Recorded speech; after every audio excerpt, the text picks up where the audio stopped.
Hi, everyone. Welcome to Unchained, your no-hype resource for all things crypto. I'm your host, Laura Shin, a journalist with over 2 decades of experience. I started covering crypto 6 years ago, and as a senior editor at Forbes, was the first mainstream media reporter to cover cryptocurrency full-time. This is the March 11th, 2022 episode of Unchained. CoinChange is the easiest way to earn passive income using crypto. You can safely deposit cash or cryptocurrencies to earn up to 20% annual yield. There is no lending or market risk, just simple, high-return yield farming. Create an account today at trydefi.cc/UNC and receive 40 USDC. That's trydefi.cc/UNC. With the Crypto.com app, you can buy, earn, and spend crypto in one place. Download and get $25 with the code LAURA, link in the description. Today's guest is Chris Harland-Dunaway, freelance reporter for The Verge. Welcome, Chris. Hey, thanks for having me, Laura.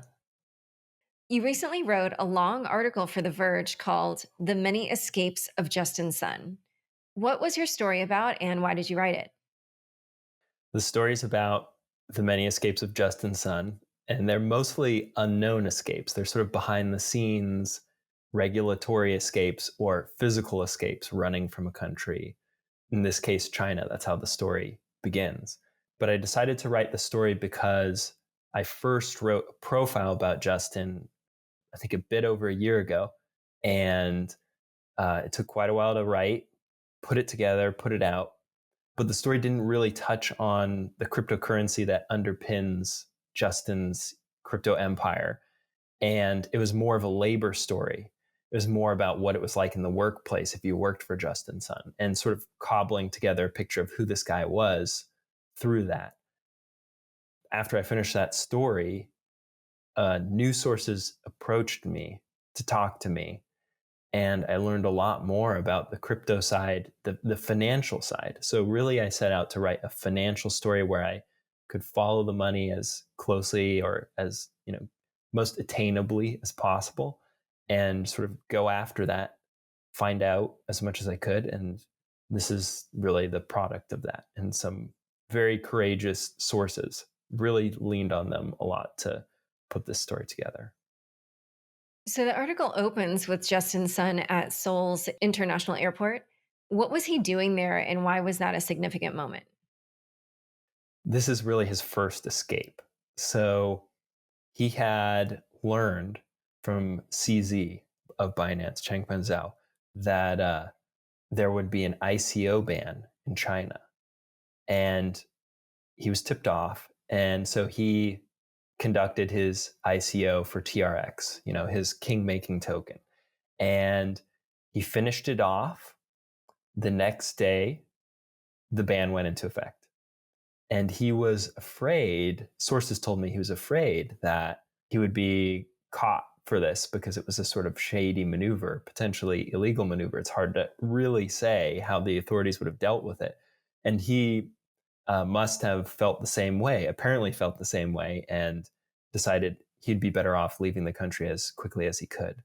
And so the scene that unfolds in Seoul Incheon International Airport is him awaiting his flight to get out of, any potential reach of the Chinese authorities. And he landed in San Francisco, where he hid out for a bit and bought BitTorrent, for that matter, shortly after. And as you mentioned earlier, you got your story from 15 sources who did not speak to you on the record. You also were able to get confidential documents. Why did these people not want to use their names? And then what can you tell us about those leaked internal Tron documents you were able to obtain? These 15 current and former employees are all very, very intimidated by speaking frankly about the behavior and potentially illegal conduct of a billionaire. This is sort of the reality of working for a billionaire. They have enormous financial resources to chase you in court should they wish to. Should they wish to try to hunt you down and sue you for defamation, they can do that. And Justin Sun does have quite a few lawyers in his army to do that.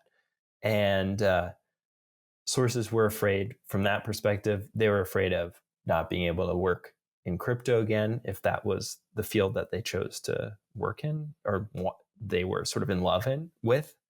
But then on a more basic level, there's some who were just fearful for their life. So given the risks that these sources faced and the fears they told me about, we granted them anonymity. I know who they are. I know exactly who they are. But to the reader, they're anonymous. They're referred to as former employees or employees. As for the documents, I can't really get into the sourcing on that. But what they told me is quite a bit about the financial dealings of Justin's empire, a lot of focus on Tron itself, but also his personal finances.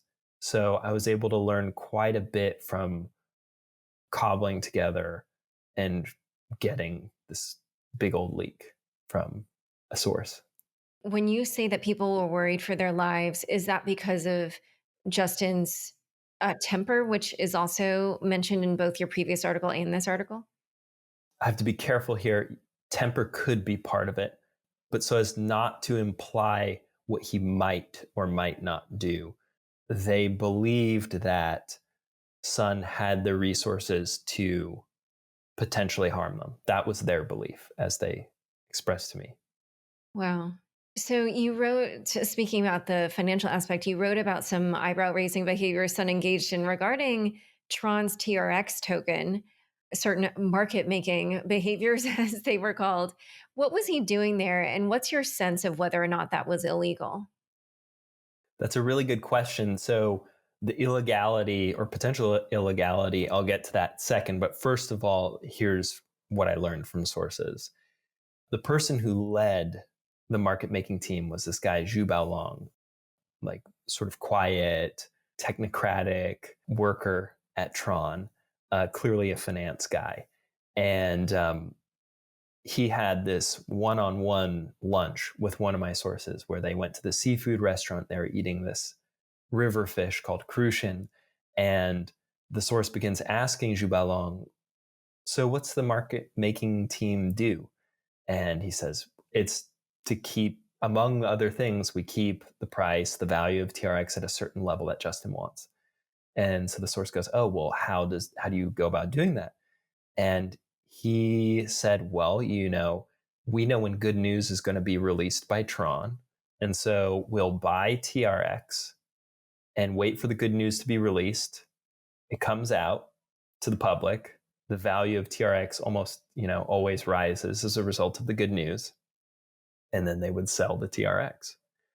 And this was something that the source, as they heard at the lunch, became fearful because in their mind, they said, this so-called market making is insider trading and they're doing it all the time. So to your question, is insider trading, they're clearly using material non-public information. That is the key part of the law. If you're using that to trade on securities and make money off of securities, that's a problem. But the question is sort of like, has that law been extended to crypto before?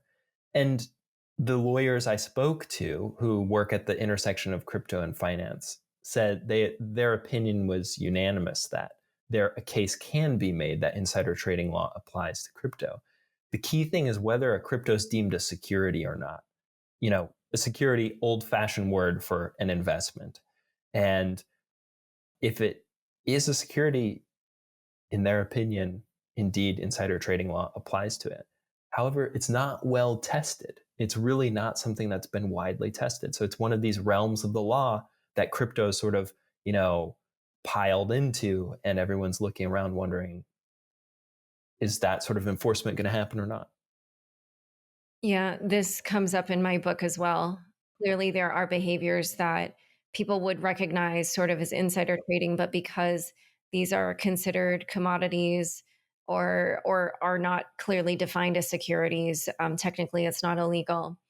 But I'm actually pretty sure that most crypto people know that this is going on because you'll often see those tweets where it'll be like look at the trading volume and the price action on this token before they announced their liquidity mining scheme, or whatever, and then it's very clear like insiders were banking on the price pop after the announcement. So It's one of those things, all you need to do is see the timeline. It's one of those very elegant things that you can show in data pretty clearly. I agree, it's very interesting when stuff like that happens. And to your point, like the source who told me about the meeting with Zhu Baolong also said, this is not just a gray area, this is a black area we don't know a whole lot about. yeah, I found that to be such an interesting quote. All right, so in a moment, we're going to talk about how Sun tried to obtain sort of like regulatory approval, whatever that might be, even if it's in air quotes. But first, a quick word from the sponsors who make the show possible. Join over 10 million people using Crypto.com, the easiest place to buy, earn, and spend over 150 cryptocurrencies. Spend your crypto anywhere using the Crypto.com Visa card. Get up to 8% cash back instantly, plus 100% rebates for your Netflix, Spotify, and Amazon Prime subscriptions. Download the Crypto.com app now and get $25 with the code LAURA. Link in the description. It's time to bring Wall Street to Main Street. CoinChange is democratizing access to wealth management with low-risk, high-return, passive income through DeFi. It's simple. Just deposit your crypto into a CoinChange high-yield account to earn more over time. Your yield is paid out daily and can be withdrawn anytime. CoinChange's yield farming doesn't utilize lending or other risky strategies. No minimums, no obligations, just high yield. It's time for a change. Create an account today at trydefi.cc/UNC to receive 40 USDC. That's trydefi.cc/UNC. Back to my conversation with Chris. So in general, obtaining an imprimatur of legitimacy and regulatory approval was something that Justin Sun was seeking. How did he go about trying to obtain that? Well, going back to sort of the theme of the story, this idea of escape, there's physical escape, running from China, for example. But then there's this other sort of trapdoor he sort of sussed out and detected in the US, and that's quite simply legal arguments. You can sort of forestall the consequences against you if you have a complicated or clever or just a bunch of lawyers who support you, or at least write legal findings for you that can limit your liability potentially. And so Justin detected this, and he began approaching lawyer after lawyer after lawyer, asking for legal findings that would deem TRX or BTT, which is BitTorrent token, which he was later ICO'd in the US. And these legal findings were to deem that they're not securities. That's what he sought. And so he approached, among them, the sort of most notable one is this guy, David Labhart, who was a former SEC compliance officer.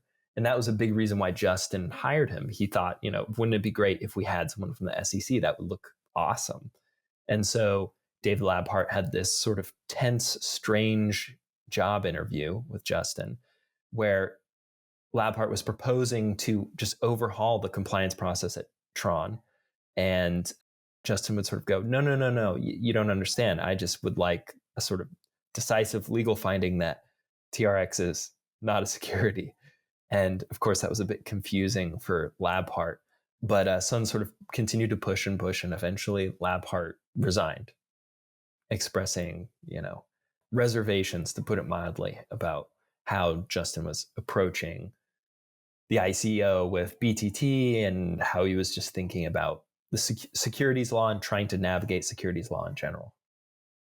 Yeah, I actually have to say I found those passages kind of funny. And there was another one with a Hong Kong lawyer where he finally did obtain the letter stating that it wasn't a security in the US. The commentary was like, can you do that? Can you get a letter from a Hong Kong lawyer where it's not even clear if they practice in the US to make a statement about US law? So that was just hilarious. when I heard that source say that, I was like, these are all great questions. So that's why it's in the piece. Exactly. You know? And part of the article also goes into the corporate structure of kind of the Poloniex BitTorrent Tron setup. What was your finding there?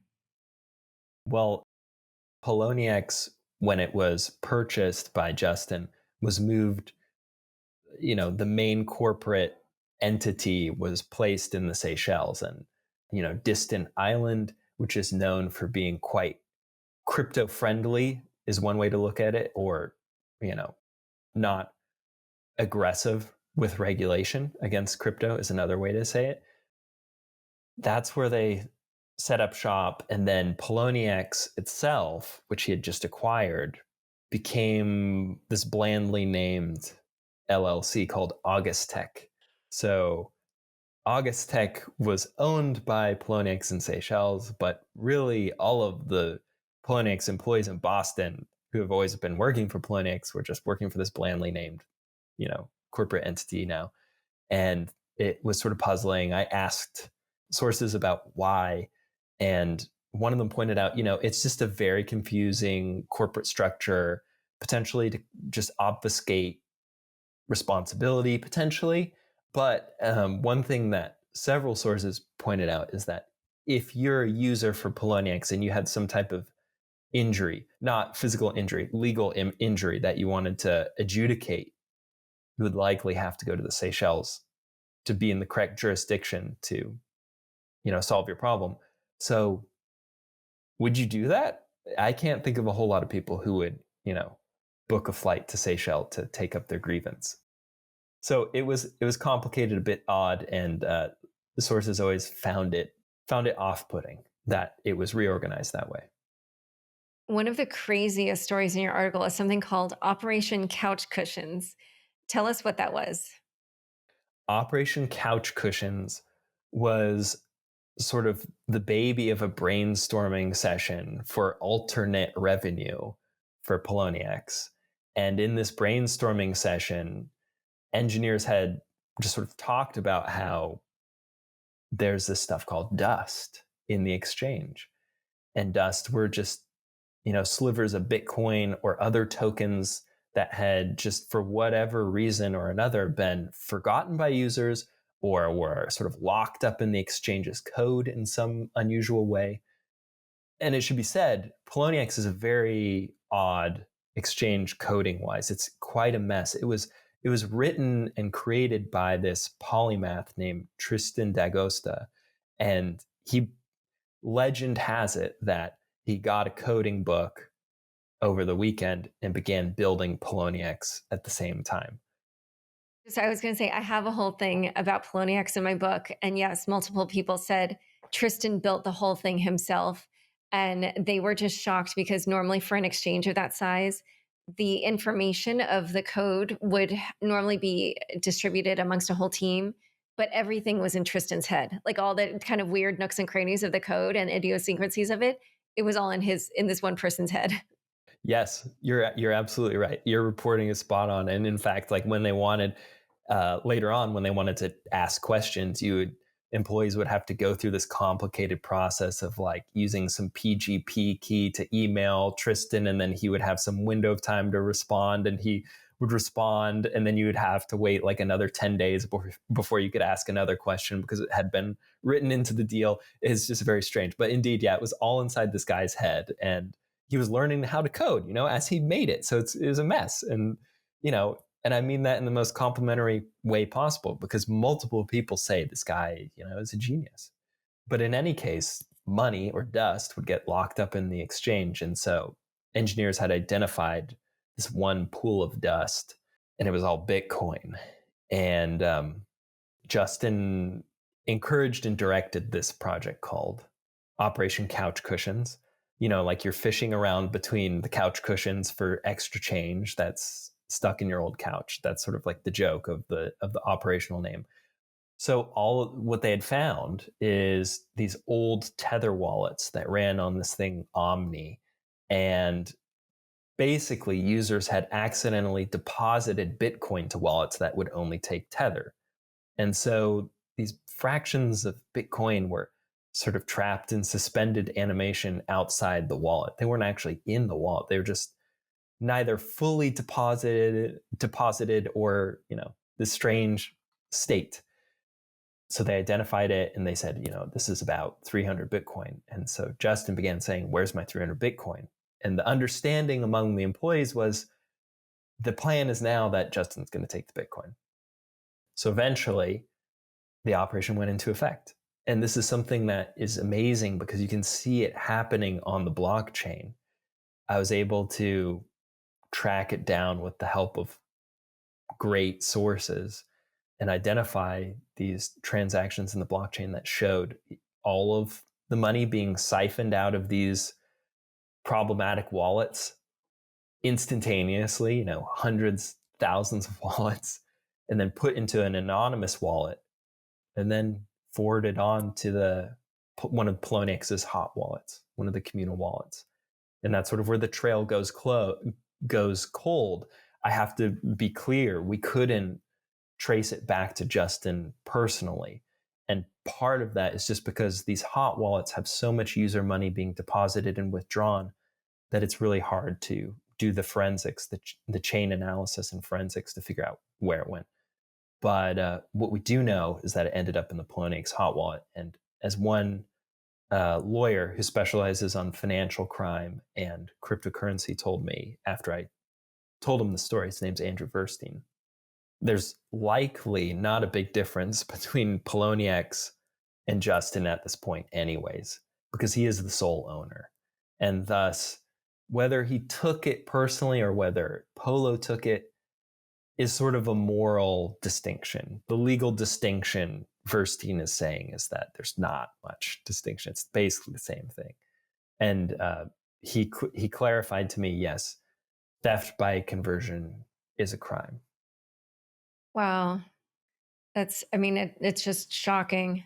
So, with everything that Justin's son has done, he seems to have an awareness that he probably will need some regulatory cover somewhere. And you write about several countries that he seemed to be wooing: Malta, St. Kitts and Nevis, Guinea Bissau, or I don't know how to say that. And even he somehow seems to have repaired his relations with China. And yet it does seem like the US government's after him. So I literally just combined four questions into one because we're running out of time. So can you just wrap up kind of like what his regulatory picture is at the moment? And also relate this to his recent bombshell, which is that he's now an ambassador for Grenada to the World Trade Organization. Right. So the simple, short, and long of it is sort of boiled down to one moment in a meeting where he was announcing a risky business decision and wanted to pursue it. And people in the meeting pushed back, and he said, well, what's the worst thing that can happen? If I get in trouble, I just won't come to the US again. Pretty straightforward, right?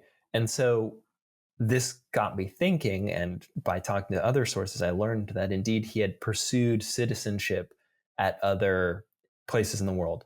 Namely, Malta's the one that I had the most information about. Very interesting. He sent this representative from Tron to go meet with government officials in Malta who welcomed his so-called investment as part of the individual investor program.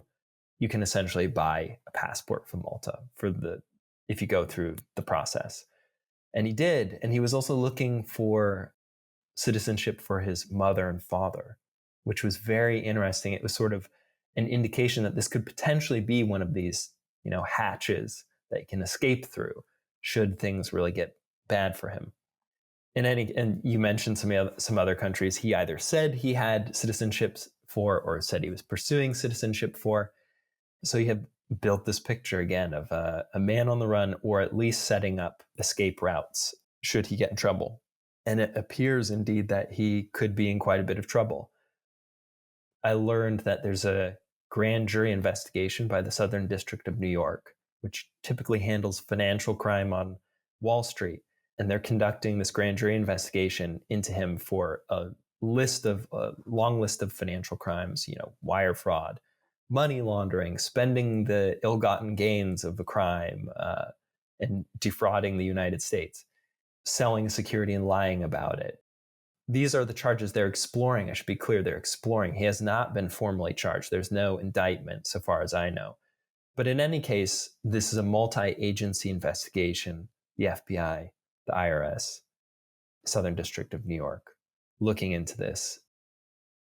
And so they've been interviewing people. And, in the story, there's a little anecdote of an interaction between the IRS agent, FBI agent, and one of my sources, which was revealing for what they were searching for.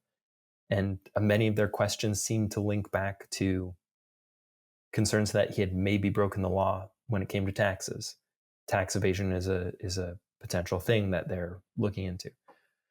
So that's where things lie at the moment. Okay, well, we will have to see how things pan out for him. And just before we close, I'm sure you reached out to him for commentary. What was the response? I asked him for an interview and gave him quite a bit of time to reply. And then eventually we sent a long list of questions addressing every factual assertion that's in the story, asking for comment from him. And we gave him 24 hours as is, standard practice. We received a statement from his law firm representing him, the lawyers for Vox Media and the lawyer we've retained from Ballard Spahr. They received this message in the middle of the night, and it included a statement which we put into the story, which is that none of these allegations are true. And Justin's law firm, Harder LLP, accused me of yet another attempt to impair his reputation. And so that is his final say on the matter, aside from him tweeting the day the story was released. What did he tweet? He didn't push back particularly hard on specifics, but he said that, long story short, this is a fabricated narrative, fabricated storytelling, false allegations, a couple claims about Poloniex, basically running things in a legit way, but not really replying to some of the largest accusations in the piece that sources told me about in any sort of substantive way. Huh. Okay. All right. Well, this has been such a fascinating conversation. Thank you so much for coming on Unchained. Thank you, Laura. Don't forget, next up is the weekly news recap.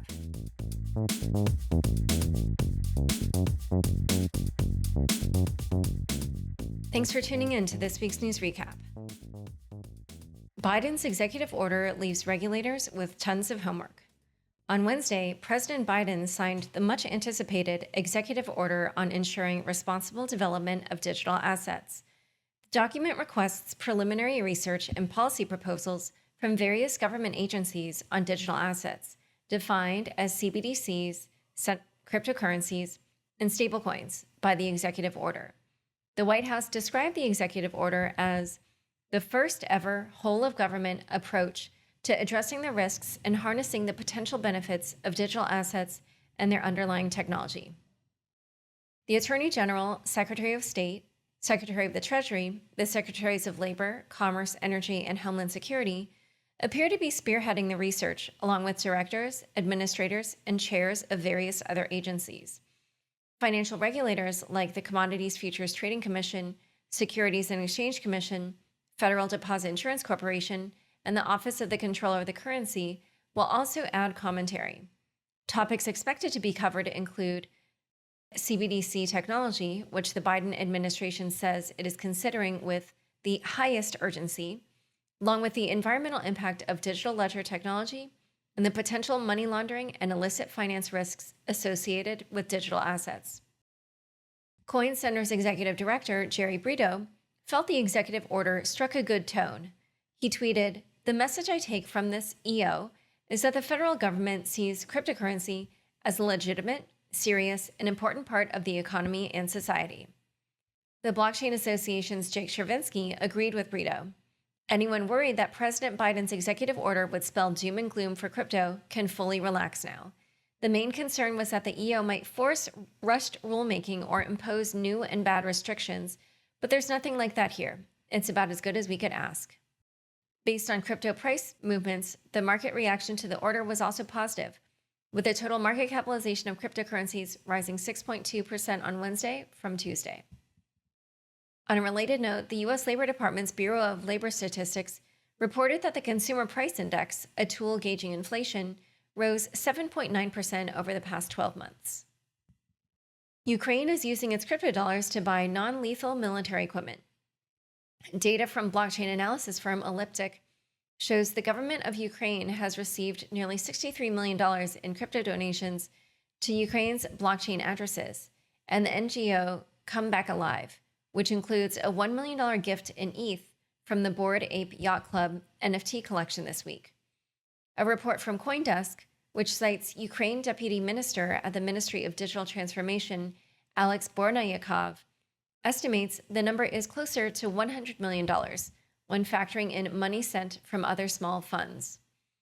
It appears donations will not stop at $100 million because on Wednesday, cryptocurrency exchange Kraken announced a $10 million package for Ukrainians that will see $1,000 in Bitcoin dropped to any account based in Ukraine created before March 9th. Additionally, Kraken will donate an amount equivalent to the total trading fees paid by Russian clients in the first half of 2022 in a later package to Ukraine. According to CoinDesk, the funds are being used for fuel, food, and other non-lethal supplies, such as bulletproof vests, with the suppliers directly accepting Bitcoin and ETH, and Ukraine holding the funds in a multi-sig wallet with 5 potential signers. It is easier, not complicated, transparent, and faster in comparison to a SWIFT transaction, which could take more than a day, explained Deputy Minister Alex Bornyakov to CoinDesk on Paying with Crypto. In related news, Coinbase, the second largest cryptocurrency exchange in the world, announced on Monday that it had blocked 25,000 addresses related to Russian individuals or entities it believes to be engaging in illicit activity. Coinbase said that many of the addresses were identified prior to Russia's invasion of Ukraine, and that the exchange has not seen a surge in sanctions evasion activity in recent days. Coinbase reported that it has also shared its internal block list with the government to further support sanctions enforcement. This payment giant now supports crypto businesses. Stripe launched crypto support on Thursday for exchanges, wallet providers, and NFT marketplaces. As part of its crypto toolkit, Stripe is facilitating ID verification, fraud prevention, and fiat on-ramps and off-ramps. FTX and FTX US have already partnered with Stripe to improve their KYC processes. The DeFi Godfather Ragequit, for real this time. Andre Cronje, known as the Godfather of DeFi, is leaving the crypto industry. Antonell, a business partner of Andre's who played a prominent role in Phantom's success, wrote Sunday morning, "Andre and I have decided that we are closing the chapter of contributing to the DeFi/crypto space." Cronje's departure is not exactly surprising. His LinkedIn was updated last week to show jobs at Phantom Foundation, Crypto Briefing, Yearn Finance, and DeFi Architect, ending in February of 2022. His Twitter account was also recently deleted. Additionally, his relationship with the crypto industry has been exceptionally rocky. Andre has been threatening to quit for almost 2 years, and once published a 2-part blog post titled, "Building in DeFi Sucks." It appears Cronje is leaving for good this time. Nell wrote, "Unlike previous Building in DeFi Sucks rage quits, this is not a knee-jerk reaction to the hate received from releasing a project, but a decision that has been coming for a while now. Thank you to everyone that has supported us over the past few years." According to Nell, Cronje's departure will mark the end of support for 25 apps and services, such as Andre's personal front end for Yearn.finance. However, any smart contracts deployed by Cronje, such as Yearn.finance and Solidly, will continue to run on Ethereum and Phantom, respectively. Cronje-associated tokens such as Solid, IB, and KP3R each saw substantial dips in prices on the news. Yearn Finance, probably Cronje's most successful and influential innovations, dropped more than 10% after Nell's tweets. However, as pointed out by Banteg, an anon dev on Yearn Finance, Andre has not been active in building Yearn for some time. People burying YFI, you do realize Andre hasn't worked on it for over a year, And even if he did, there are 50 full-time people and 140 part-time contributors to back things up. That being said, as covered on the chopping block, Compound Labs CEO Robert Leshner still thinks Entree's departure is a rug pull due to the billions in wealth Kronia created for himself. U.S. regulators had a busy week. It was a tough week for Ponzi schemes, fraudsters, and the third BitMax founder. First, on Tuesday, the CFTC brought charges against 4 men for their alleged role in operating a Ponzi scheme. Separately, 3 of them were indicted on criminal charges of wire fraud and money laundering in New York by the Justice Department. According to a filing from the CFTC, the men allegedly ran 2 Ponzi schemes that promised users daily interest between 2 to 5%. eCoin Plus brought in over $23 million in Bitcoin from investors, of which the alleged business partners kept $10 million for themselves. They also started a project called JetCoin, which took in $21.7 million in Bitcoin, of which the men kept 36%. 2, the SEC went after an even larger project, alleging that John and Jonatina Barksdale defrauded investors out of $124 million through their token Ormeus coin by giving buyers false information about the project. We allege that the Barksdales acted as modern-day snake oil salesmen, using social media, promotional websites, and in-person roadshows to mislead retail investors for their own personal benefit. Melissa Hodgman, Associate Director in the SEC's Division of Enforcement, wrote in a statement. Third, following the recent guilty pleas of Arthur Hayes and Benjamin Dello, the third founder of BitMax, Samuel Reed, pleaded guilty to violating U.S. anti-money laundering rules on Wednesday. Reed will pay a $10 million fine and faces a maximum sentence of 5 years in prison. As today's guilty plea reflects, the office will not permit cryptocurrency exchanges to operate as a shadow financial system that enables criminal actors to move their illicit proceeds without detection, declared U.S. Attorney Damian Williams in a statement. Bain Capital jumps on the crypto bandwagon. This week, Bain Capital, an investment firm with approximately $155 million in assets under management, announced its first crypto-based fund, Bain Capital Crypto. The fund will utilize $560 million to support the renegades and pioneers building the next generation of the internet, according to partner Stefan Cohen.